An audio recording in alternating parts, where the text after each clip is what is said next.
Hey folks, welcome to Fresh Produce. I'm Pete from BTI. Now if you've watched our channel before, you know that we highlight a whole lot of new products that come through our warehouse on a regular basis. Today I want to focus on some soft goods, but don't forget to like and subscribe so you don't miss any of our future videos. You can always go back and check out some of the deep dive product highlights that we've done, as well as interviews and a whole lot of others.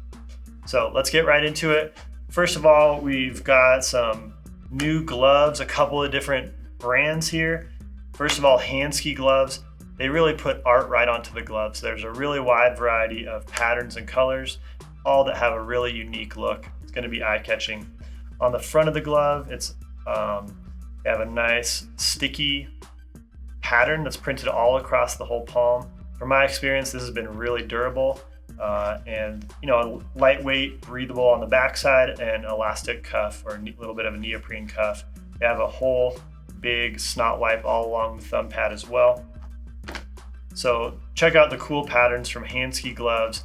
Really a lot of neat options to make you stand out and just look a little different.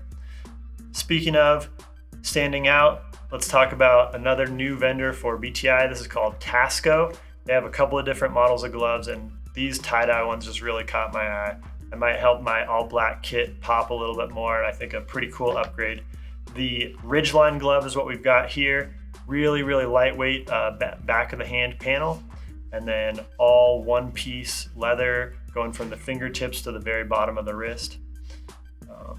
They have a little bit of elastic on the side of the wrist, and otherwise just a simple, clean glove. Again, with some really cool patterns. Just a little sampling here in the video today, but check them out for a really wide variety. They have another model called the Pathfinder.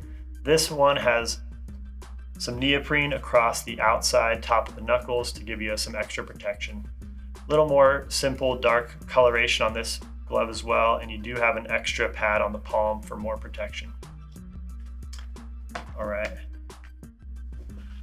Next up, we've got Acepac. Acepac has a pretty big variety of backpacks, but today I want to just highlight the fanny pack. I think it's pretty unique and fairly well made for a bike riding fanny pack specifically. First of all, thing to highlight here is this split strap system. It's going to kind of conform over your hip bones and allow the pack to just ride really close to your body with a lot of comfort. They have really nice compression straps to keep this pack from bouncing around too much when it's all loaded. Also some additional long straps along the bottom so you can add in a big rain jacket on the days you might need it. Speaking of rain, the pack itself comes with its own rain jacket included. And inside you've got a variety of organization pockets to help keep things in order. A really nice key ring is included on that as well, has some zippered pockets and mesh inside. So if you've tried out a fanny pack before, this might be a really nice upgrade. It does fit a 70-ounce water bottle and have a bunch of additional stretch and zippered pockets for other accessories on the outside. All right. If you like that look of anything you see on our channel, make sure you ask at your local bike shop. Tell them BTI sent you. Thank you.